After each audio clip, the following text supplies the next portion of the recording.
సోదరులారా, స్నేహితులారా, డాక్టర్ భీమ్రావ్ అంబేద్కర్ గారు భిన్నత్వంలో ఏకత్వం ఉన్నటువంటి భారతదేశాన్ని తన రచించిన రాజ్యాంగం ద్వారా ఈ దేశంలో ఉన్న ప్రజలందరికీ కూడా ఒకతాటిపై తెచ్చినటువంటి మహానుభావుడు డాక్టర్ భీమ్రావ్ అంబేద్కర్ అని చెప్పగలరు. ఈరోజు దేశంలో ఉన్నటువంటి వారు కొంతమంది కేవలం ఒక అణగారిన వర్గాలకే నాయకుడిగా భావించేటువంటి తరుణంలో ఈ సందర్భంగా వారు తెలియడానికి ప్రయత్నం చేస్తూ ఉన్నారు. మగవాళ్ళకు సమానంగా హక్కులు మగవాళ్ళతో పాటు సమానంగా ఆడవాళ్ళకు కూడా సమానంగా హక్కులు కల్పించే మహానుభావుడు డాక్టర్ భీమ్రావ్ అంబేద్కర్ గారు. ఈరోజు రిజర్వ్ బ్యాంక్ ఆఫ్ ఇండియా సామాన్యుడు కూడా డబ్బులుండి దాచుకునే విధంగా రిజర్వ్ బ్యాంక్ ఆఫ్ ఇండియాను స్థాపించేటువంటి మహానుభావుడు డాక్టర్ భీమ్రావ్ అంబేద్కర్ గారు.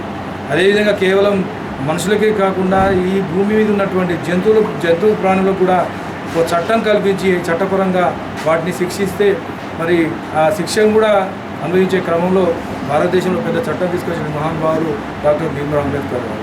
నిజంగా ఈరోజు రిజర్వేషన్ వల్లనే మా అన్న లక్ష్మణ్ కుమార్ గారే ఒక ఆదర్శంగా నేను భావిస్తూ ఉన్నాను. రిజర్వేషన్ వల్లనే వారు ధరంపూర్ శాసనసభ్యుగా ఎన్నికై మొదటి విడతలనే వారు రాష్ట్ర స్థాయిలో ప్రభుత్వ విప్గా తీసుకొచ్చి ఇచ్చినటువంటి వారు మరి గౌరవ ముఖ్యమంత్రి రేవంత్ రెడ్డి గారు అని చెప్పి సభాముఖంగా తెలియజేస్తాము. వారి నాయకత్వంలో జిల్లా కాంగ్రెస్ పార్టీ అధ్యక్షుడిగా ఉన్న వారి నాయకత్వంలో ఈ జిల్లాలో అనేక కార్యక్రమాలు చేపట్టి మరి ఆనాటి ప్రభుత్వం వ్యతిరేకంగా పోరాటం చేసిన సందర్భాన్ని గుర్తు చేస్తూ ఏది ఏమైనా అణగారిన వర్గాలు ఈరోజు తెల్లబట్టలు వేసుకొని తిరుగుతున్నట్టు because of doctor B R Ambedkar అని చెప్పి సందర్భాన్ని తెలియజేస్తూ దానికి నిదర్శనం ఆ ఉదాహరణ లక్ష్మణ్ కుమార్ అని చెప్పి ఈ సందర్భంగా తెలియజేస్తూ మా లక్ష్మణ్ కుమార్ గారికి ప్రభుత్వం ఇప్పించినటువంటి రేవంత్ రెడ్డి గారికి ఉన్న హృదయపూర్వక నమస్కారాలు కృతజ్ఞతలు తెలియజేస్తున్నాను. జై హింద్, జై భీమ్. కాంగ్రెస్ కుటుంబ సభ్యులందరికీ కూడా అంబేద్కర్ జయంతి సందర్భంగా శుభాకాంక్షలు శుభాభివందనాలు తెలియజేస్తూ మరి ఈరోజు దళితులు కానీ బలహీన వర్గాలు కానీ ఈ రిజర్వేషన్లు పొందుతున్నట్టే బిఆర్ అంబేద్కర్ గారు రాజ్యాంగంలో పొందుపరచడం వల్ల ఆ ఫలాలు వాళ్ళు అనుభవిస్తున్నారు. మరి రేపు రాబోయే ఎన్నికల్లో కొన్ని రాజకీయ పార్టీలు అధికారంలోకి వస్తే ఈ రాజ్యాంగాన్ని రద్దుపరుస్తామని చెప్తున్నారు. కాబట్టి ఇప్పుడు దళితులు కానీ బలహీన వర్గాలు కానీ రిజర్వేషన్లు పొందే వాళ్ళు ప్రతి ఒక్కరు కూడా ఒకసారి ఆలోచించాలి. రేపు జరగబోయే ఎన్నికల్లో మనం మీకు ఏ పార్టీ అయితే అండగా ఉంటుందో మరి ఆ పార్టీకే ఓటేసి గెలిపిస్తారని అనుకుంటున్నా. ఎవరైతే మీకు వ్యతిరేకంగా చేస్తామని వాళ్ళ వ్యక్తుల ద్వారా లీకులు ఇస్తున్నారు, మాకు 400 సీట్లు వస్తే మేము మొత్తం రాజ్యాంగాన్ని మార్చేస్తామని చెప్పి చెప్తున్నారు. కాబట్టి అలాంటి వాళ్ళకు గుణపాఠం చెప్పాలని చెప్పి ఈ సందర్భంగా తెలియజేస్తూ అవకాశం కల్పించిన కాంగ్రెస్ కుటుంబ సభ్యులందరూ కూడా ధన్యవాదాలు తెలియజేస్తూ సెలవు తీసుకుంటున్నాను. జై భీమ్. ఈరోజు ఆ రోజు మనం మాట్లాడుకునేది ఏంటి? ఆయన ఒక న్యాయవాది, ఆయన ఒక ఆర్థిక శాస్త్రవేత్త, ఆయన ఒక రాజకీయ నేత, ఆయన ఒక సంఘ సంస్కర్త. ఆయన కులం కోసం, దాని సంస్కరణ కోసం, ప్రతి ఒక్కటి నిర్మూలన కోసం ఆయన పోరాడడం జరిగింది. ఆయన బడుగు బలహీన వర్గాల కోసం, సమాన హక్కుల కోసం పోరాడిన గొప్ప నాయకుడు. ఆయన 1916లో డాక్టరేట్ తీసుకున్న నాయకుడు, అలాగే భారతరత్న గ్రహీకుడు కూడా. అలాంటి గొప్ప నాయకుడు రాజ్యాంగాన్ని రచించిన ఈ యొక్క రాజ్యాంగాన్ని మనం కాపాడుకునే బాధ్యత మనందరిది అని ప్రతి ఒక్కరికి తెలియజేస్తున్నాను. ఎవరికి దీన్ని మార్చే అధికారం లేదు. ఏనాడో మహిళల కోసం, మహిళల హక్కుల కోసం పోరాడిన నాయకుడు కూడా. ఆయన రాజ్యసభ ఏదైతే ఆయన అవకాశం ఉండేనో దాన్ని వదులుకొని కూడా ప్రజల కోసం, మహిళల కోసం పోరాడడం జరిగింది.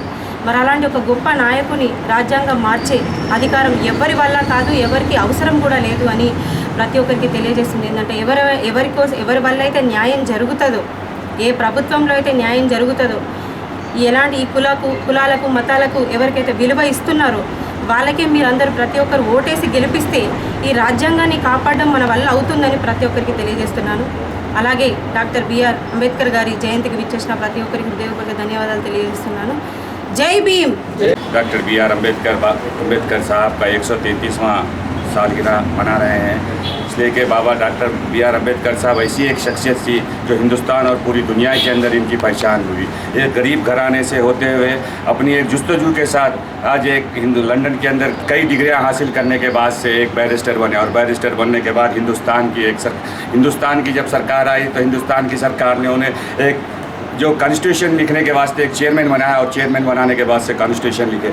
आज हिंदुस्तान के अंदर वही कॉन्स्टिट्यूशन के अंदर BC, SC, ST, माइनॉरिटी और जो भी गरीब तबका है उन लोगों को सबको हक़ और इंसाफ की आवाज़ उठाए थे डॉक्टर B.R. अम्बेडकर साहब ने। हम B.R. अम्बेडकर साहब को खिराज अक़ीदत पेश करते हैं।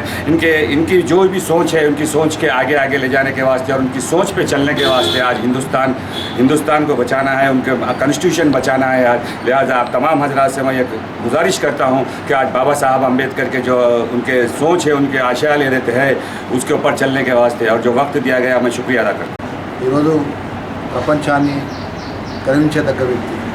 ఒక బీహార్ రాష్ట్రంలో ఒక మారుమూల ప్రాంతం నుంచి జన్మించి ఈరోజు ప్రపంచ దేశాలన్నీ కూడా ఒక రాజ్యాంగాన్ని, అంటే డాక్టర్ B.R. అంబేద్కర్ గారు రచించినటువంటి రాజ్యాంగాన్ని గొప్పగా చెప్పుకునే విధంగా ప్రపంచంలో ఉన్న అత్యంత ఉన్నతమైన అమెరికా దేశం కూడా డాక్టర్ B.R. అంబేద్కర్ గారి యొక్క విగ్రహాన్ని పెట్టుకొని వారు రచించినటువంటి రాజ్యాంగపరంగా భారత ప్రజాస్వామ్య వ్యవస్థను ఎంత గౌరవించే విధంగా వారు కొనియాడుతారన్న విషయాన్ని కూడా గుర్తుకు తెచ్చుకుంటూ దేశంలో ఉన్నటువంటి అన్ని వర్గాలకు, అట్టడి వర్గ పేద వర్గాలు కానీ అట్టడి వర్గాన కానీ అన్ని వర్గాలకు సమతుల్యంగా ఎవరికైతే పేదవాళ్ళు ఉన్నారో వారు ఉన్నతమైన విలువలతో వెళ్ళాలని చెప్పి అన్ని వర్గాల వారికి మేలు జరిగే విధంగా అంబేద్కర్ గారు వారు రాజ్యాంగ నిర్మాతగా వారు సూచించినటువంటి ఆలోచన విధానాన్ని కానీ వారు చెప్పినట్టు బోధించి సమీకరించి పోరాడనేటువంటి నినాదంతో దేశవ్యాప్తంగా ఇప్పుడు మహాత్మా గాంధీ గారు, జవహర్లాల్ నెహ్రూ గారు, అదేవిధంగా